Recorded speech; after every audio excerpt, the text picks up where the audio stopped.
انتہائی معزز محترم بھائیوں نے کی ہے کہ ہمیں جو ہے وہ سیاستدانوں کو اکٹھے ہونا چاہیے، بیٹھ کے بات کرنی چاہیے۔ معاملہ یہ ہے کہ بیٹھ کے بات کرنے سے پہلے یہ بڑا ضروری ہے کہ اس سے پہلے جو غلطی کوتاہی ہوئی ہو بیٹھنے والوں سے، اس کو جو ہے وہ تسلیم کیا جائے۔ پاکستان میں 2 ڈاکومنٹ سیاست کے حوالے سے بڑے معتبر ہیں، ایک 1973 کا آئین اور دوسرا چارٹر آف ڈیموکریسی، میثاق جمہوریت۔ وقت کے جو حکمران تھے ان حکمرانوں کے خلاف بات کرتے تھے یا وہ بات کرتے تھے جو انہیں ناگوار گزرتی تھی۔ یہ حکمرانوں کا رویہ بلکہ اب تو ہمارا یہ قومی رویہ جو ہے وہ بنتا جا رہا ہے، بلکہ بن چکا ہے کہ ہم ہر وہ بات جو بات ہمارے نقطۂ نظر سے مطابقت نہ رکھتی ہو، ہم اسے برداشت نہیں کرتے۔ یہ عدم برداشت کا وہ رویہ ہے جو ہمیں یہاں تک لے آنے میں ایک بنیادی کردار ہے۔ اس بنا پہ کہ اس وقت کے حکمرانوں کو خواجہ رفیق شہید کی بات ناگوار گزرتی تھی یا ان کے خیالات سے مطابقت نہیں رکھتی تھی، تو اس کا حل انہوں نے یہی ڈھونڈا کہ اسے خاموش کر دیا جائے۔ لیکن کیا وہ اس کو خاموش کر سکے؟ نہیں کر سکے۔ وہ آواز آج بھی خواجہ سعد رفیق کی صورت میں موجود ہے، اور اتنی ہی توانائی سے میں اس دور کا نقیب تو نہیں ہوں، لیکن اگر اتنی شدت، اتنی جرت، اتنی بہادری سے زیادہ نہیں تو کم بھی نہیں، خواجہ رفیق شہید کی آواز آج بھی موجود ہے۔ اور ہمارا یہ ایمان ہے، قرآن کا بیان ہے، اللہ کا فرمان ہے کہ شہید جو ہے وہ زندہ ہیں، ان کی زندگی کا شعور ہم نہیں رکھتے، تو یقیناً آج خواجہ رفیق شہید کی روح ہم میں یہاں موجود ہے، اور مجھے اس بات پہ یقین ہے کہ وہ آج کی بات خواجہ سعد رفیق صاحب نے آج کی اس محفل کا آغاز کرتے ہوئے جو انہوں نے بات کی ہے، اسے سن کے وہ خوش نہیں، اسے فخر محسوس ہوا ہوگا کہ ان کی آواز اسی شدت، اسی جرت، اسی بہادری سے آج بھی نصف صدی بعد بھی جو ہے وہ موجود ہے۔ میں اس پہ خواجہ سعد رفیق صاحب کو اور خواجہ سلمان رفیق صاحب کو، خواجہ رفیق شہید کی فیملی کے تمام ممبران کو مبارکباد بھی پیش کرتا ہوں، اور ان کا شکریہ بھی ادا کرتا ہوں کہ انہوں نے اس تقریب کا جو ہے وہ اہتمام کیا۔ یہاں پہ بات ہوئی ہے، جو بات وڑیچ صاحب نے اور شامی صاحب نے کی ہے، اسی بات کو اپنے انداز سے لیاقت بلوچ صاحب نے آگے بڑھایا ہے۔ اس میں کوئی شک نہیں کہ بحران ہر ملک میں ہوتے ہیں، پاکستان میں بھی ہیں، لیکن پاکستان میں جو ہے وہ بحرانوں کی کوئی صورت آہستہ آہستہ جو ہے وہ اس حد تک پہنچ چکی کہ وہ جس طرح سے کہتے ہیں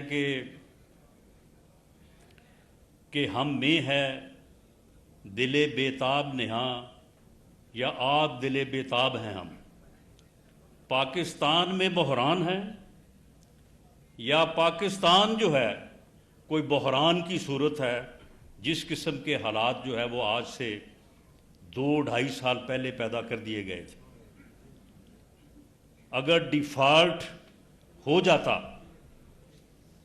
تو یقیناً پھر پاکستان میں بحران والی بات ختم ہو کے پاکستان خود ایک بحران کی صورت جو ہے وہ اختیار کر جاتا ہے۔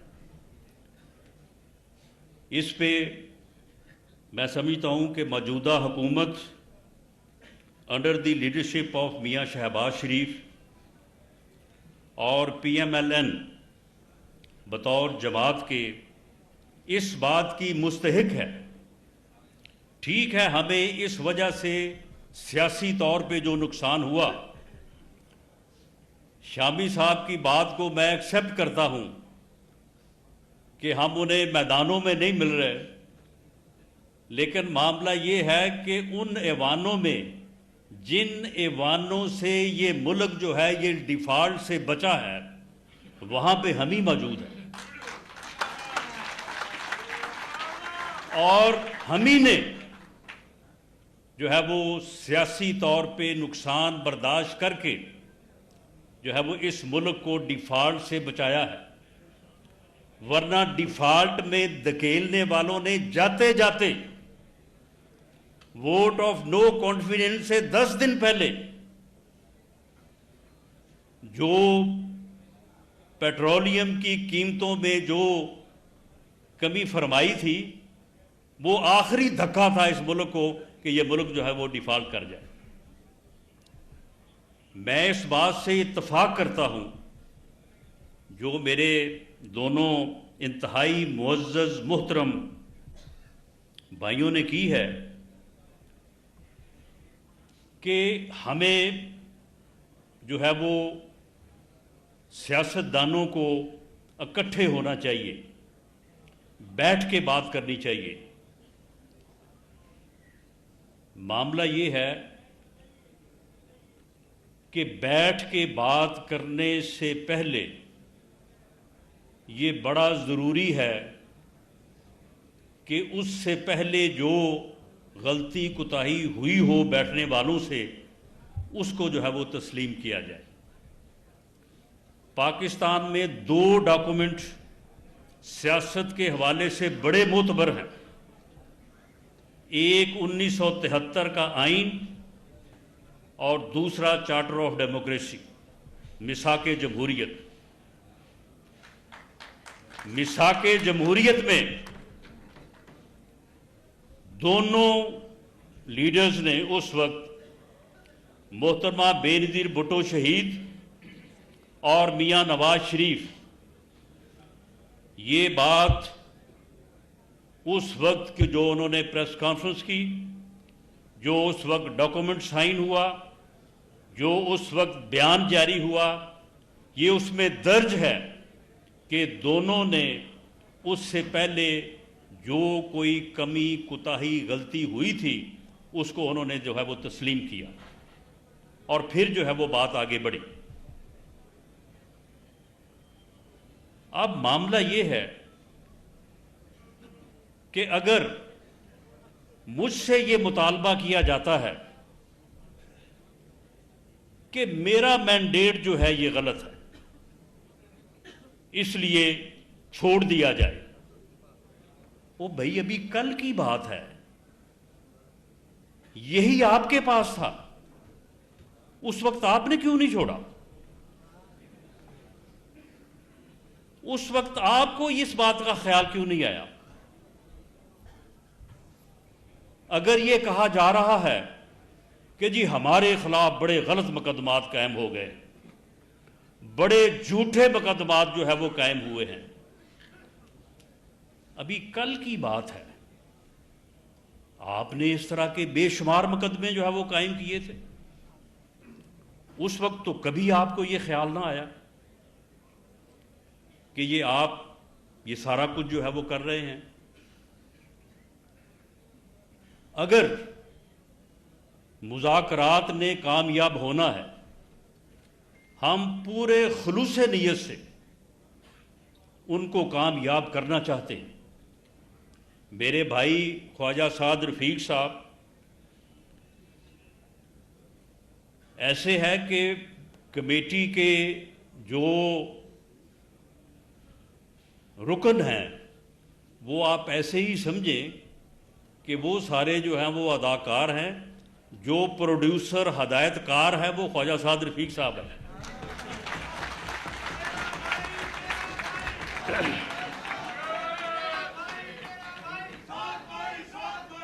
ہم پورے خلوص سے جو ہے وہ اس کو کامیاب کرنا چاہتے ہیں. لیکن اگر آج کی بات کسی کو تسلیم کروانا جو ہے درکار ہے تو کل کی جو بات ہے اسے بھی تسلیم کر لیا جائے. جو کل میرا سچ تھا، اگر اپنا سچ مجھ سے آج منوانا چاہتے ہو تو کل والا میرا سچ جو ہے اسے بھی مان لو. اگر تسلیم نہیں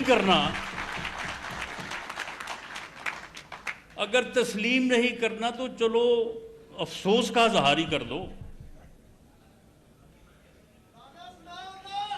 معاملہ یہ ہے کہ میں یہاں پہ جو ہمارے بھائی بیٹھے ہیں، میں ان کی کسی بات کا جواب نہیں دینا چاہتا، بلکہ میں سمجھتا ہوں کہ انہوں نے جو باتیں کی ہیں وہ ہمارے لیے مثل راہ ہیں. ہم ان کے اوپر غور کر کے اپنی سمت کو درست کرنے اور اپنے معاملات کو بہتر کرنے کی جو ہے وہ کوشش کریں گے. لیکن میں ان سے یہ ضرور عرض کرنی چاہوں گا کہ جس بات کو آپ نے یہ بات کی ہے کہ جی یہی ایک راستہ ہے، اس کے علاوہ کوئی اور راستہ نہیں ہے کہ سیاستدان جو ہے وہ بیٹھیں اور بیٹھ کے اپنے ایشوز کو جو ہے وہ ریزالو کریں. یہ بات P M L N Pakistan Muslim League Noon بطور جماعت اور ہمارا لیڈر، میرا لیڈر میاں نواز شریف 21 اکتوبر 2023 کو پوری قوم کے سامنے یہ کہہ چکا ہے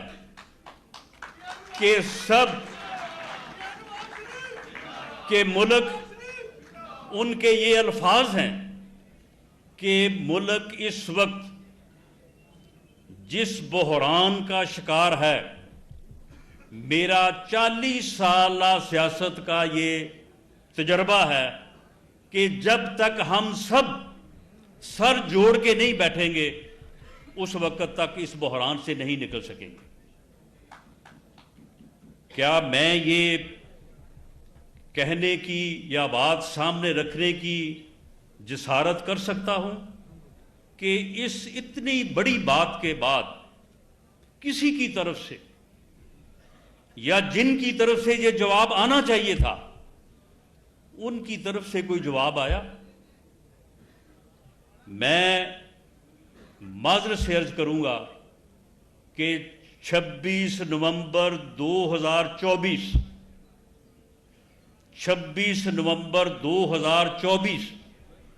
تک یہ سوچ نہیں تھی.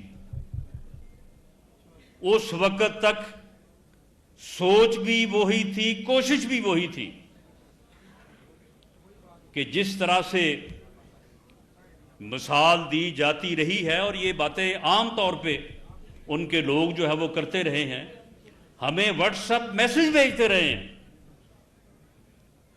کہ جی فلاں جگہ پہ یہ ہو گیا ہے، فلاں جگہ پہ یہ ہو رہا ہے اور آپ تیاری کریں.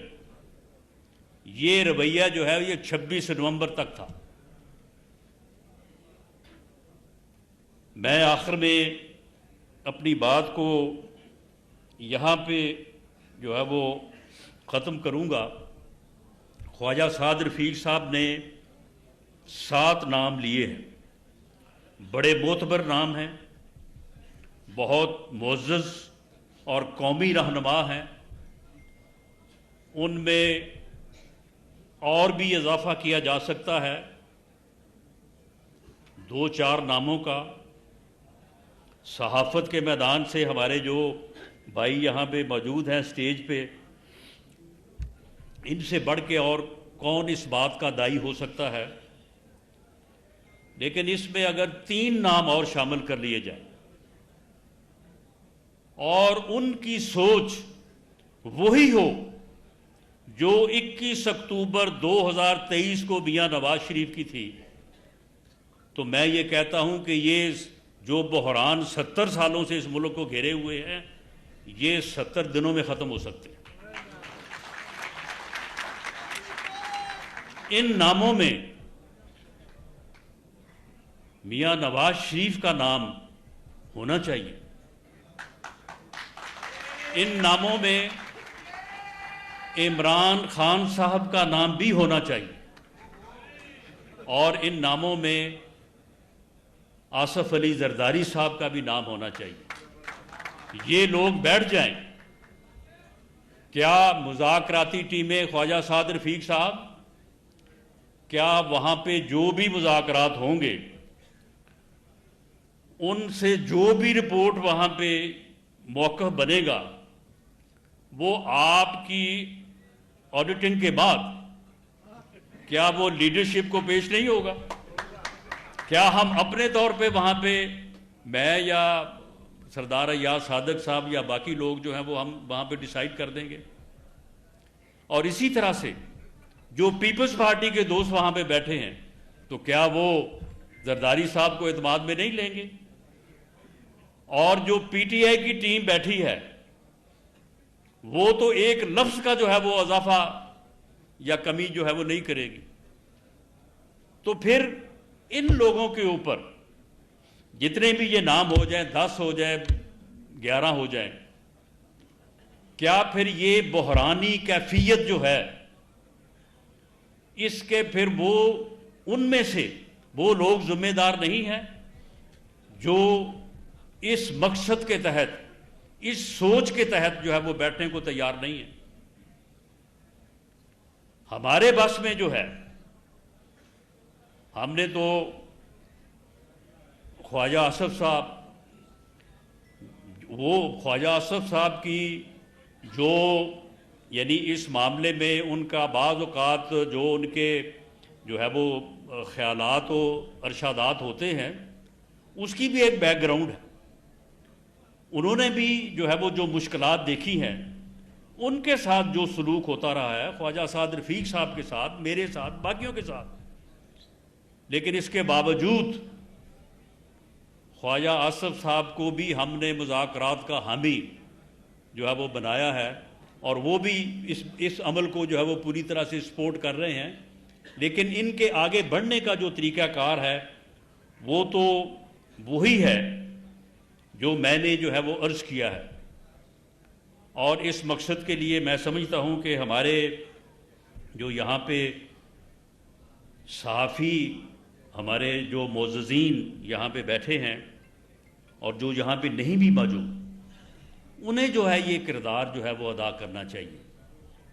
انہیں صرف ڈپلومیٹک انداز میں جو ہے وہ اس بات کی نشاندہی نہیں کرنی چاہیے، انہیں یہ بتانا چاہیے کہ کس کا کیا رویہ ہے۔ یہ وہی رویہ ہے جو 20 دسمبر 1972 کو بھی تھا، اور اسی رویے کی وجہ سے خواجہ رفیق شہید ہوا، اور اسی رویے کی وجہ سے پھر اس وقت جو لوگ برسر اقتدار تھے، اس وقت جو لوگ یہ رویہ اپنائے ہوئے تھے، ان کے ساتھ بھی پھر یہی ہوا، اور اس کے بعد پھر آگے چل سو چل۔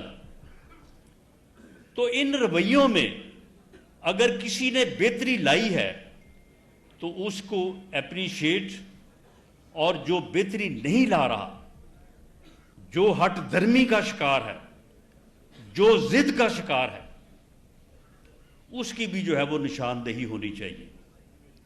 اور یہ وہی عمل ہے جس عمل نے پچھلے 7-8 ماہ میں، جس میں کچھ دوست، جس میں سردار ایاز صادق صاحب اور استاد رفیق صاحب پیش تھے، کہ یہ مسلسل یہ بات کرتے رہے۔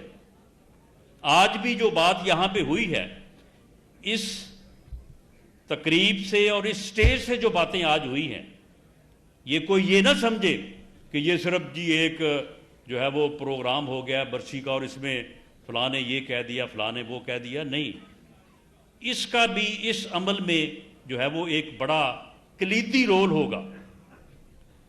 تو وہ جو کوششیں ہوئی ہیں، اسی کی وجہ سے جو ہے وہ بات یہاں تک آئی ہے کہ جو یہ کہا جاتا تھا کہ یہ کون ہے، ان کی کیا اوقات ہے، ان کی کیا حیثیت ہے، ان کے ساتھ ہم کیوں بات کریں، وہ بات جو ہے وہ ختم ہوئی، اور اب بات کرنے پہ جو ہے وہ بات آئی ہے۔ میں سمجھتا ہوں کہ ہمارے یہ صحافی جو بزرگ اور دوست ہیں، ان کی بڑی ضرورت ہے اس معاملے میں کہ یہ جو ہے یہ چیزیں جو ہیں یہ ان کو جو ہے وہ اپنے انداز سے جو ہے وہ آگے بڑھائیں۔ میں یہاں پہ ہونے والی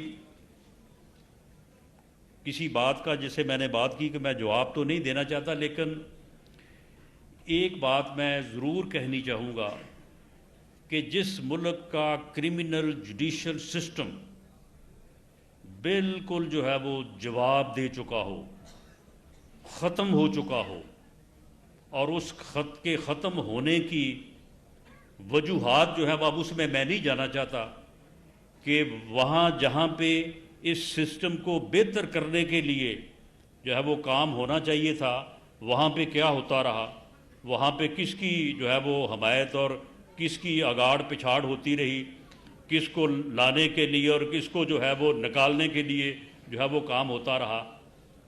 لیکن معاملہ ہے کہ اس صورت میں جو ہے اگر ملک کے آئین اور قانون میں کوئی بات اگر ہے اور اس کا جائزہ بھی سپریم کورٹ لے رہی ہے، تو ہمیں اس کے اوپر بھی جو ہے وہ اس کا بھی جو ہے وہ دیکھ لینا چاہیے۔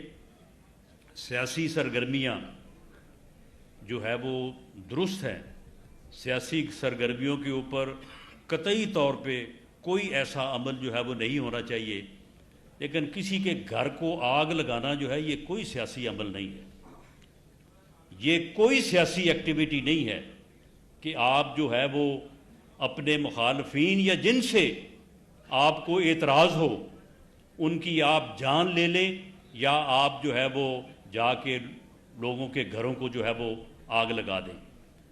تو معاملہ یہ ہے کہ ان چیزوں کا جو ہے وہ اپنے طور پہ جو ہے وہ ملک کے آئین اور قانون کے مطابق جو ہے وہ جائزہ لیا جانا چاہیے۔ ہم اس کے لیے بھی تیار ہیں، اور ہم اس بات کے لیے بھی تیار ہیں کہ پاکستان کے بحرانوں کو اور پاکستان کو آگے بڑھانے کے لیے جو سیاسی قائدین کا آپس میں بیٹھ کے معاملات کو سلجھانے کا عمل ہے، اس کو جو ہے وہ پوری طرح سے جو ہے وہ سپورٹ کیا جائے، پوری طرح سے جو ہے وہ اس کی جو ہے وہ مدد کی جائے۔ میں آخر میں دوبارہ خواجہ سعد رفیق صاحب کا اور خواجہ رفیق شہید کی پوری فیملی کا آج کی اس تقریب کے انعقاد پہ جو ہے وہ ان کا شکریہ بھی ادا کرتا ہوں اور مبارکباد بھی پیش کرتا ہوں۔ بہت شکریہ۔ اور مقصد یہی ہے کہ سیاسی استحکام حاصل کیا جائے، اور جو معیشت ترقی کر رہی ہے، چیئرمین پی ٹی آئی نے کہہ دیا کہ معیشت ترقی کر رہی ہے، ڈیفالٹ سے ہٹ کے ہم ترقی کی طرف جا رہے ہیں۔ جب آپ کا بدترین مخالف بھی اس بات کو تسلیم کر لے کہ معیشت جو ہے مستحکم ہے، تو میں سمجھتا ہوں کہ اس کا مطلب یہ ہے کہ یہ بیانیاں جو مہنگائی میں کمی ہے، جو اوور آل اکانومی کے حالات ہیں، شرح سود کم ہوئی ہے، ایکسپورٹس میں اضافہ ہوا ہے، تبادلہ کے ذخائر بڑے ہیں، روپیہ جو ہے وہ ڈالر کے مقابلے میں بہت مستحکم ہے، بڑے عرصے سے مستحکم ہے۔ تو یہ تو اب ہر ذی شعور نقصان کو نظر آ رہا ہے کہ معیشت مستحکم ہے، تو ان مذاکرات کا مقصد سیاسی استحکام ہے. اور دیکھیے تحریک انصاف نے 26ویں آئینی ترمیم میں بھی اپنا کردار ادا کیا. مولانا فضل الرحمان صاحب کے ساتھ ان کے مذاکرات ہوئے اور وہ اس معاملے کو آگے لے کے چلے اور ان کے کہنے پہ بہت ساری شکیں نکالی بھی گئی. مگر یہ اپنی جگہ پہ یہ نہیں ہو سکتا کہ اس کی آڑ میں 9 مئی جیسے واقعات کو ہم فراموش کر دیں، بھلا دیں یا اس پہ کوئی کمپرومائز کر لیں. وہ جو سزائیں ہوئی ہیں 25 لوگوں کو پہلے، 60 لوگوں کو بعد میں، جو 85 لوگوں کو سزائیں ہوئی ہیں ان کے خلاف ناقابل تردید ثبوت موجود تھے. ان کو وہاں پہ دیکھا گیا تھا جلاؤ گراؤ کرتے ہوئے، توڑ پھوڑ کرتے ہوئے. تو جو ملک دشمنی ہوئی ہے اگر اس پہ کوئی معافی ہو جائے یا اس ملک دشمنی کو بلا دیا جائے تو پھر ایک شخص جو کوئی بھی جرم کرتا ہے تو کیا پاکستان کی تمام جیلوں کے دروازے کھول دیے جائیں؟ یہ قتل مقصد نہیں ہے. جو جرائم میں اپنی جگہ موجود ہیں مگر استحکام کے لیے، معیشت کے لیے، سیاسی استحکام کے لیے آگے بڑھ رہے ہیں. تو D G I S P R نے جو کل پریس کانفرنس کی بڑی وہ مفصل تھی ہر حوالے سے. انہوں نے دہشت گردی کی جنگ کے حوالے سے، 9 مئی کے حوالے سے، 26 نومبر کے حوالے سے بڑی تفصیلی تبادلہ خیال ہوا. اور میں سمجھتا ہوں کہ انہوں نے بڑا ہی احسن طریقے سے تمام چیزوں پر روشنی ڈالی ہے. ایک تو وہ بہت، میں سمجھتا ہوں کہ اچھے طریقے سے انہوں نے وہ کیس پریزنٹ کیا، نمبر 1. نمبر 2، جو 9 مئی کے کیسز تھے جن لوگوں کا ملٹری ٹرائل ہونا تھا اور یہ سمجھا جا رہا تھا کہ یہ لوگ فوجی تنصیبات کے اندر گئے ہیں، شہداء کی یادگاروں کو مسمان کے ان کا فوجی عدالتوں میں ٹرائل ہوا جیسے پوری دنیا میں ہوتا ہے. اور فوجی ٹرائل کا یہ مطلب نہیں ہے. فوجی ٹرائل کا مطلب یہ ہے کہ وکیل کا حق حاصل ہے، فیملی سے بات کا حق حاصل ہے، ریکارڈ تک رسائی کا حق حاصل ہے. اس کے ساتھ ساتھ ایبسنشیا میں ٹرائل نہیں ہوتا، یعنی آپ کی موجودگی میں ٹرائل کیا جاتا ہے. اور اپیل کے 2 حق حاصل ہیں، ایک ملٹری اتھارٹیز کے اندر ہے اور ایک اس کے بعد ہائی کورٹ کے اندر ہے. تو جو فیئر ٹرائل کا پروسیس ہے وہ انشور کیا گیا ہے کہ رائٹ ٹو فیئر ٹرائل کو مینٹین کیا جائے. دوسرا، جو لوگ یہ سمجھا جاتا تھا کہ فوجی تنصیبات پر حملہ نہیں کیا، ویسے جلاؤ گراؤ کیا ہے یا توڑ پھوڑ کی ہے، ان کا ATC کے اندر ٹرائل ہو رہا ہے، ان پہ دہشت گردی کے مقدمات ہیں. تو میں اکثر کہتا ہوتا ہوں کہ اگر آپ ریل پر سفر کر رہے ہوں اور آپ ریل کے اندر کوئی جرم کریں گے تو ریلوے پولیس اس کا نوٹس لے گی. اگر آپ سے منشیات برآمد ہوتی ہیں تو اینٹی نارکوٹکس فورس اس کے لیے موجود ہے. اگر آپ کوئی کرپشن کرتے ہیں تو اینٹی کرپشن کا پرچہ ہوتا ہے. اگر آپ کوئی میگا کرپشن کرتے ہیں نیب کا پرچہ ہوتا ہے اور نیب کی کورٹ میں یہ معاملات جاتے ہیں. ڈرگ کورٹ بھی موجود ہے، FIA کورٹ بھی موجود ہے، نیب کورٹ بھی موجود ہے. ہر طرح کی کورٹ پورے پاکستان میں موجود ہیں. تو جب آپ ایک دفاعی تنصیبات کے اندر جا کے اس پر حملہ کریں گے تو پھر ملٹری ٹرائل ہی ہوگا. تو وہ معاملات چل رہے ہیں کہ ATC کی کورٹ میں کون سا معاملہ ہے، آپ کے ملٹری کورٹ میں کون سا معاملہ ہے. یہ تمام معاملات جو ہیں قانون اور آئین کے مطابق ہیں اور کارروائی آگے بڑھ رہی ہے. اور میں سمجھتا یہ ہوں کہ جو منصوبہ ساز تھے 9 مئی کے اور جو مائنڈ تھا اس کے خلاف بھی جو کیس آگے بڑھنا چاہیے، کیونکہ اجرت میں نہیں ہوا. ان کیسز کو باقاعدہ طور پہ 2 سال لگے ڈیسائیڈ ہوتے ہوئے کہ پروسیکیوشن ہے، ایویڈنس ہے، کراس ایگزامینیشن ہے. بودل صاحب ماشاءاللہ ورلڈ ریکارڈ ہولڈر ہیں، 11 دفعہ بار کے صدر رہے ہیں. یہ معاملات، لیگل معاملات کو سمجھتے ہیں کہ ٹرائل میں کیا کیا چیزیں انوالو ہوتی ہیں. فرد جرم عائد ہونا، اس کے بعد ٹرائل کا مکمل ہونا، تو یہ تمام چیزیں اس میں دیکھی گئی ہیں اور یہ کیسز اس کے مطابق آگے بڑھ رہے ہیں. اور میں سمجھتا ہوں کہ تمام جو ملزمان ہیں 9 مئی کے وہ کیفر کردار تک انشاءاللہ تعالیٰ پہنچیں گے. کے معاملات ہوتے ہیں. ایک لقب دیا گیا حولدار کا. تو خواجہ سعد رفیق صاحب، میں تو فخر کرتا ہوں ان حوالداروں پہ اور ان سپاہیوں پہ جنہوں نے 24 کروڑ پاکستانیوں کو کی زندگی آسان کرنے کے لیے اپنے جانوں کے نذرانے دیے. یہ وہ حوالدار اور سپاہی ہیں جو سب سے آگے سینے پہ گولی کھاتے ہیں تاکہ ہم لوگ آرام سے سو سکیں، ہمارے بچے اسکول جا سکیں، ہمارے گھروں میں وہ حالات نہ ہوں جو اس زمانے میں ہوتے تھے. تو حوالدار اور سپاہی، آپ کی چیک پوسٹ پہ سپاہی اور حوالدار کھڑا ہوتا ہے، آپ کے بارڈر پہ سپاہی اور حوالدار کھڑا ہوتا ہے. تو مجھے تو یہ جب لقب ملا تو میں نے اس کو سراہا اور میں نے کہا کہ یہ خوشی کی بات ہے، چونکہ میں تو کم از کم ان نوجوانوں کو فخر سے دیکھتا ہوں. میں ایک تکلیف دہ بات بھی ضرور کرنا چاہوں گا. ہم لوگ کترا جاتے ہیں 9 مئی کا ذکر کرنے سے. 9 مئی میں جو کچھ پاکستان میں ہوا سوائے فوجی منصوبات کے علاوہ کہیں اور یہ کام نہیں ہوا. نہ گورنر ہاؤس، نہ چیف منسٹر ہاؤس، سارے صوبوں میں مگر ٹارگٹ اگر بنا تو وہی جگہ بنی جہاں سے پاکستان کی بنیاد کو کمزور کرنے کے لیے بات ہوئی. یہ وہی لوگ ہیں جو جا کے سرحدوں پہ حفاظت کرتے ہیں. ان کے اوپر حملہ کرنا مطلب یہ ہوا جو ہندوستان کی فوج نہ کر سکی وہ کیا گیا. اور پھر ہم بات کرتے ہیں جو لوگ سالہ سال پاکستان نہیں آتے, جو لوگ پاکستان شاید ان کے اتنے روابط نہیں ہیں, جو پاکستان سے باہر بیٹھے ہیں اور یہ جو پاکستان کے اندر بیٹھے ہیں, ان کا بھی ذرا سوچئے. جن لوگوں نے کہا کہ جی ملٹری کورٹس بن گئے, ملٹری کورٹ سے سزائیں ہو گئیں, کیا یہ پہلی دفعہ ملٹری کورٹ سے سزائیں ہوئیں یا کئی سو لوگوں کو 2018 سے لے کے 2022 اپریل تک جو سزائیں دی گئیں اس کا کسی کو یاد نہیں؟